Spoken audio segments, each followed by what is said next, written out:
یہ جنگ رسول پاک سرور عالم صلی اللہ علیہ وسلم جنگ لڑنے کے ارادے سے نہیں گئے تھے، بلکہ اپنے کچھ صحابہ سے فرمایا کہ قریش کا قافلہ تجارت آ رہا ہے، چلو اس کا گھیراؤ کیا جائے، اور 300 سے کچھ زیادہ افراد کو لے کر رسول کریم سرور عالم صلی اللہ علیہ وسلم نکلے۔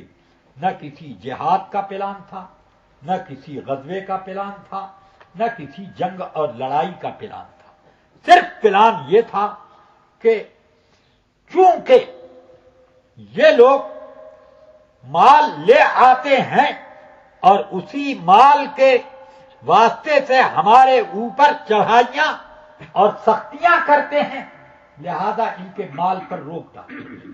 آج کچھ لوگ کہتے ہیں کہ اسلام میں زیادتی کی عادت پڑی ہوئی ہے۔ میں کہتا ہوں آج یہ دنیا کے دوسرے لوگ کیوں ملکوں کی ناکہ بندی کر دیتے ہیں کہ نہ تم سے لین دین ہوگا، نہ بزنس ہوگی، نہ تمہارا مال گھروں سے، تمہارے گھروں سے اور تمہارے ملکوں سے باہر نکلنے دیں گے، نہ باہر کا مال تمہارے ملک میں جانے دیں گے۔ یہ لوگ تو خود ناکہ بندیاں کرتے ہیں اور یہ اسلام کے بارے میں اعتراض کرتے ہیں۔ اسلام ہمیشہ اپنی حفاظت کا انتظام کرتا ہے۔ اسلام نے تعدی اور ظلم و بہیمیت کو کبھی پسند نہیں کیا۔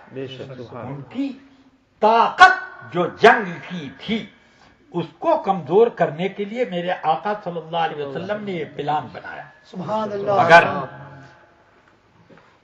ان کے قافلے تجارت کو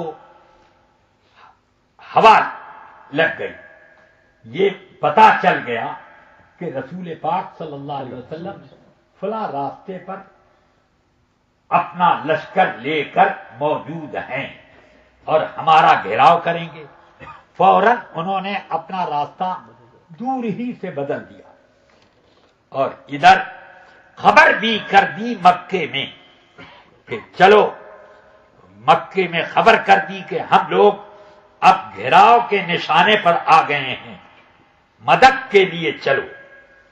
اب بیچ میں بات یہیں پر کاٹ کر میں ایک حدیث اور بخاری شریف سے سناؤں۔ سیدنا سعد ابن معاذ رضی اللہ تعالی عنہ فرماتے ہیں کہ میری اور امیہ ابن خلف کی دوستی تھی زمانے جاہلیت میں۔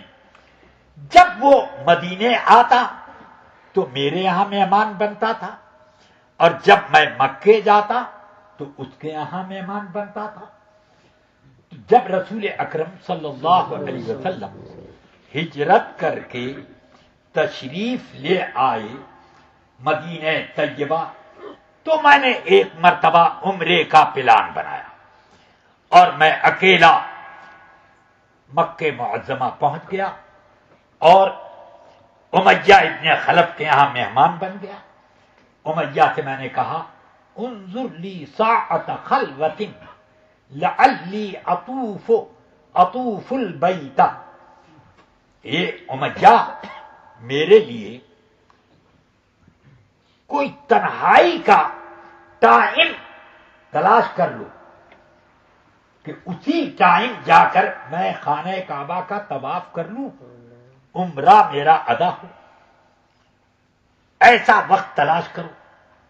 تو اس نے کہا کہ ٹھیک جب دوپہر ہوتی ہے، سر پر آفتاب ہوتا ہے، لوگ آرام کرنے کے لیے اپنے اپنے گھروں چلے جاتے ہیں، کھانے کے لیے بھی چلے جاتے ہیں، اس وقت کعبے کے ارد گرد کوئی نہیں ہوتا، چلو وہی موقع بالکل ٹھیک رہے گا۔ کہتے ہیں بس وہ ٹائم طے ہو گیا، میں گیا امیہ ابن خلف کے ساتھ، اور اتنے میں طواف کے بیچ میں دیکھتا کیا ہوں کہ ابو جہل آ گیا، نہ معلوم کدھر سے۔ تو وہ امیہ کو پوچھتا ہے یا ابا صفوان من معک ھذا، یہ تمہارے ساتھ کون ہے؟ کہا کہ یہ سعد ابن معاذ ہیں. کہ سعد ابن معاذ؟ تو اب سعد ابن معاذ کی طرف متوجہ ہو کہتا ہے اے سعد، میں تم کو دیکھ رہا ہوں کہ بڑے اطمینان کے ساتھ کعبے کا طواف کر رہے، اور تم نے ہمارے دشمنوں کو پناہ دے رکھی ہے. میں اگر تم اس وقت ابو صفوان یعنی امیہ کے ساتھ نہ ہوتے تو گھر صحیح سلامت نہیں پہنچ سکتے تھے، یہیں ٹھکانے لگا دیتا. تو حضرت سعد ابن معاذ کو بھی تاؤ آ گیا. اسی غصے میں فرماتے ہیں اے ابو جہل، اگر تو مجھ کو بیت اللہ سے روکے گا تو اس سے زیادہ بھاری نقصان میں کر دوں گا، اور تمہارے وہ قافلے تجارت کے جو ادھر سے گزرتے ہیں ہماری طرف سے، ان کا راستہ بند ہو جائے گا. دیکھوں گا کہاں سے کھاتے پیتے ہو. بہت للکار کے انہوں نے کہا. تو امیہ کہنے لگا ساتھ نرمی سے بولو، آہستہ بولو، یہ اس پورے شہر کا سردار ہے، زور زبردستی اس سے بات نہیں کی جاتی. تو انہوں نے کہا اے امیہ چپ رہ، میں نے تو رسول اکرم صلی اللہ علیہ وسلم سے سنا ہے کہ انہم قاتلوک، کہ وہ تجھے قتل کریں گے. تو اب امیہ کی تو ہوا کھسک گئی، گھبرایا، کہنے لگا کہ اینا فی مکہ، کہاں قتل کریں گے وہ، مکے میں یا کہیں اور؟ یہ میں نہیں جانتا، بس میں نے حضور سے اتنا سنا ہے کہ فرما رہے تھے کہ وہ تجھے قتل کر کے چھوڑیں گے اور تجھے زندہ نہیں رہنے دیں گے.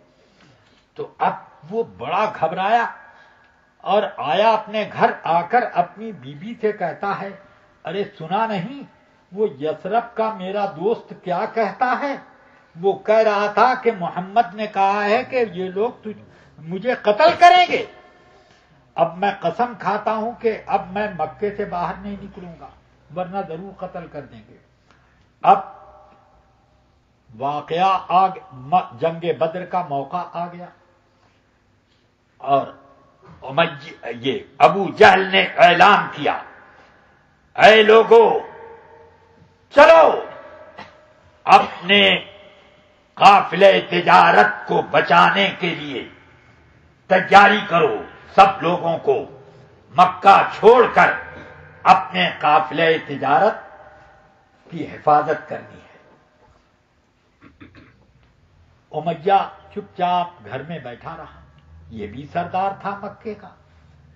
اب ابو جہل نے دیکھا کہ یہ جانے کا نام نہیں لیتا تو آ کر اس کے گھر کہتا ہے اے امیہ تم کیوں بیٹھے ہو، تم کیوں نہیں چلنے کی تیاری کرتے؟ کہا نہیں میں نہیں جا پاؤں گا. کہ دیکھو تم نہیں جاؤ گے تو تمہارے ماننے والے جتنے ہیں وہ بھی نہیں جائیں گے اور پھر درار پڑ جائے گی، جھگڑا پڑے گا، تم کو چلنا پڑے گا. ابو جہل پیچھے پڑا رہا، چلنا پڑے گا چلنا پڑے گا چلنا پڑے گا. اب امیہ نے کہا اچھا ٹھیک ہے چلوں گا، اور ایک بہت شاندار اونٹ خریدوں گا تیز رفتار. کائے کے لیے تیز رفتار؟ کہ بھاگنے کا موقع جب ملے تو تیزی سے بھاگ سکوں. اور وہ آیا، اس نے اونٹ خریدا، اپنی بیوی سے کہا کہ میرے لیے سامان کر دو، اب میں جاؤں گا. کہ ارے تمہیں اپنے دوست کی بات یاد نہیں ہے کہ قتل کرنے کی دھمکی دی ہے رسول پاک نے؟ کہا ہاں یاد تو ہے مگر میں کچھ دور تک جاؤں گا پھر واپس بھاگ آؤں گا. تو سامان کیا، مگر ابو جہل ہر جگہ اس کے پیچھے پڑا رہا کہ یہ بھاگے گا، نیت اس کی گڑبڑ ہے، اس کو بھاگنے نہیں دیا. جنگ بدر میں پہنچ گیا. حضور رسول پاک صلی اللہ علیہ وسلم کی جب جنگ چھڑی ہے تو پھر امیہ بڑے بچاؤ کی فکر میں لگا ہوا تھا. اس زمانے میں ابھی کافروں سے بائیکاٹ رکھنے کا حکم ابھی نہیں آیا تھا، ابتدائے اسلام کی بات ہے۔ یہ حکم بعد میں اترا کہ جاہد الکفار والمنافقین واغلظ علیہم، اور فرمایا کہ من یتولہم منکم فإنہ منہم، جو ان سے دوستی کرے گا تم میں وہ بھی انہی میں سے ہے۔ یہ بعد میں حکم اترا، اس وقت یہ حکم نہیں تھا۔